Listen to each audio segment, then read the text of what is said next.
की लड़की जिसकी हत्या हो गई चंदौली में, आपने उसका जिक्र नहीं किया, वो कौन सा मॉडल है? वो योगी मॉडल है। आप बोलिए ना टीवी विजय राठी जी, आप हो सकता है आज हमारे साथ जुड़े हो पैनल में, आप हो सकता है आज हमारे साथ पैनल में जुड़े हो, आप अनुराग भदौरिया से एक बार पूछिएगा, कल वो इसी विषय पर मेरे साथ डिबेट करके गए हैं, चंदौली पे ही मेरे साथ डिबेट करके गए हैं, पूरे दिन हम खबर दिखा रहे हैं। नहीं, आप लोग मीडिया पर आरोप लगा के बच नहीं सकते, आप अपनी प्रतिक्रिया दीजिए, आप अपनी पार्टी लाइन पर बात कीजिए। मॉडल बताइए ना कौन सा है जो 22 साल की लड़की पुलिस ने मारी है, कौन सा मॉडल है? वो योगी मॉडल है? कौन सा मॉडल है? एक बार नाम लीजिए टीवी पे, पता तो चले। अभी एक दिन पुरानी बात है, आज आप बड़े गुणगान गा रहे हैं इस चीज के।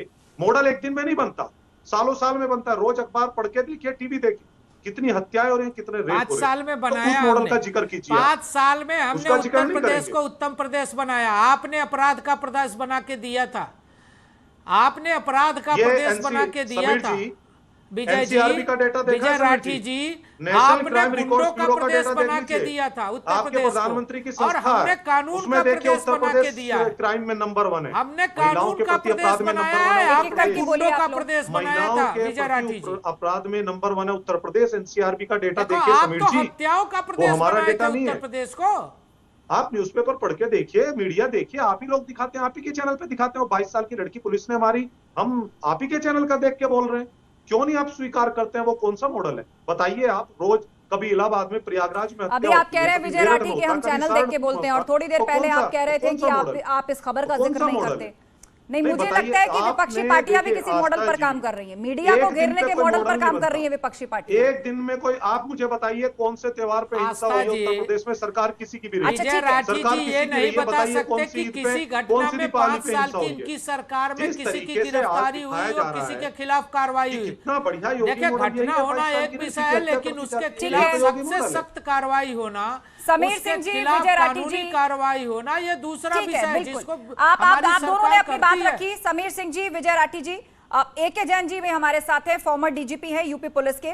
सर, आपसे समझना चाहेंगे कि 2 स्टेट्स की लॉ एंड ऑर्डर का चर्चा हो रही है, उत्तर प्रदेश के लिए ये कितना चुनौतीपूर्ण था? इस तरह शांतिपूर्ण नमाज बगैर लाउडस्पीकर, कम वॉल्यूम के साथ, धर्मगुरुओं की अपील का असर नजर आ रहा है।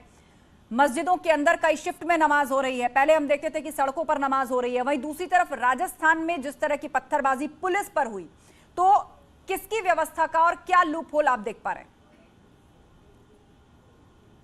मैं एज एक्स पुलिस ऑफिसर बोलना चाहूंगा, एक मैसेजिंग ये हो गई है राजस्थान में कि माइनॉरिटी कम्युनिटी का अपीसमेंट किया जाना है, सड़कों पे नमाज पढ़वाई जानी है।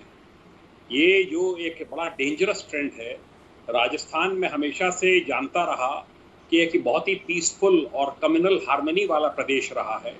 ये जो घटनाएं हो रही हैं, करौली में हुई, अलवर में हुई, जोधपुर में हुई, आप ये देखिए कि जो मुझे जानकारी इस घटना के बारे में जितनी मुझे हुई है, ये जो स्वतंत्रता सेनानी है बाल मुकुंद बिस्सा, इस चौक पर भगवा झंडे लगे थे।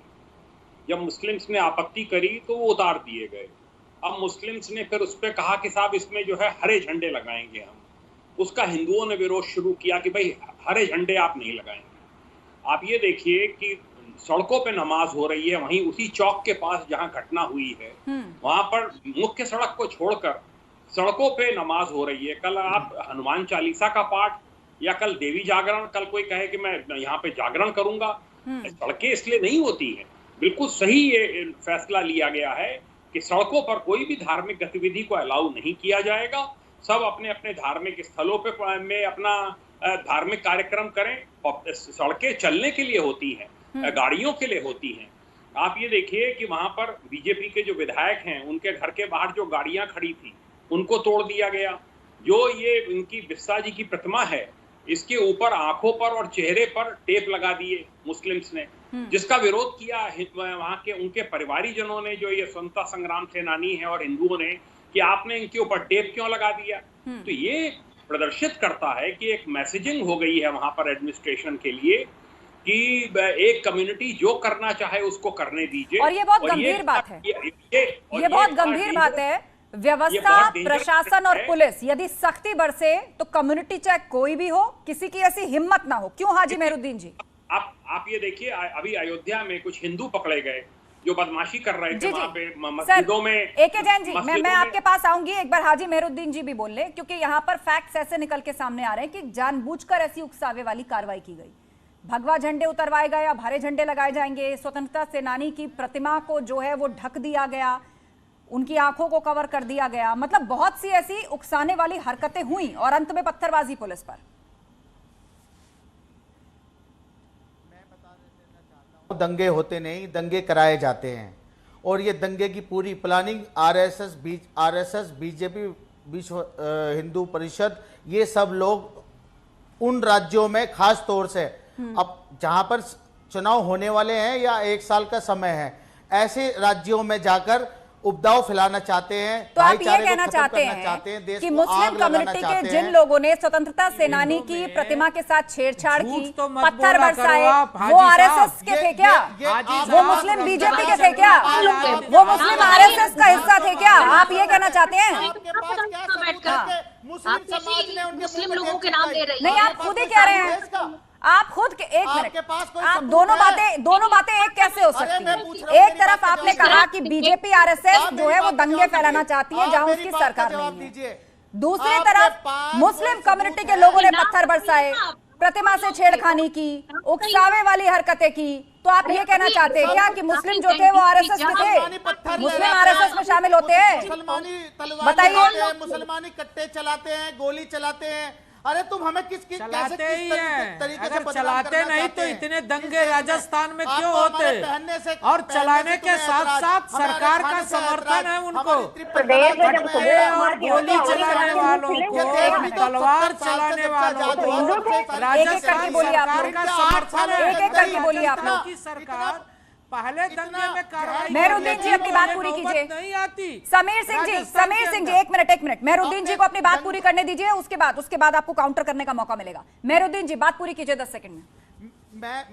मैं योगी जी से शुरू करता हूं। योगी जी एक पहले मुख्यमंत्री हैं जिनके ऊपर मर्डर का से लेके और बड़े बड़े चार्ज लगे थे, जिन्होंने अपने नहीं लगा, झूठ मत बोलो तुम, झूठ मत। अब राजस्थान में जो पत्थर फेंके गए, राजस्थान में जो हिंसा हुई, उससे उत्तर प्रदेश के मुख्यमंत्री का क्या लेना देना? हाँ, हम ये जरूर चर्चा कर रहे हैं कि दोनों ही सूबे के मुख्यमंत्री हैं, कैसा लॉ एंड ऑर्डर है, दो राज्यों को हम कंपेयर जरूर कर रहे हैं। आप कहाँ पहुंच गए? आप सवाल का जवाब दीजिए। कभी आप मुसलमानों को आरएसएस, बीजेपी का हिस्सा बता देते हैं, कभी कहते हो मुसलमान ही नहीं थे। अरे इनका बीजेपी का संरक्षण से दंगा होता नहीं, दंगा कराया जाता है। तो क्या वो मुसलमान, मैं तो यही पूछ रही हूं आपसे सर, तो क्या वो मुसलमान बीजेपी और आरएसएस के थे? आप ये कहना चाहते हैं? उत्तर प्रदेश में बीजेपी की सरकार है। अरे आप बताओ ना, उत्तर प्रदेश में कौन से दंगे हुए? बीजेपी की सरकार है। ठीक है, और कांग्रेस की सरकार है राजस्थान। मेहराजुद्दीन जी, ठीक है, आपने बात पूरी करी। डॉक्टर समीर सिंह कुछ कहना चाहते हैं।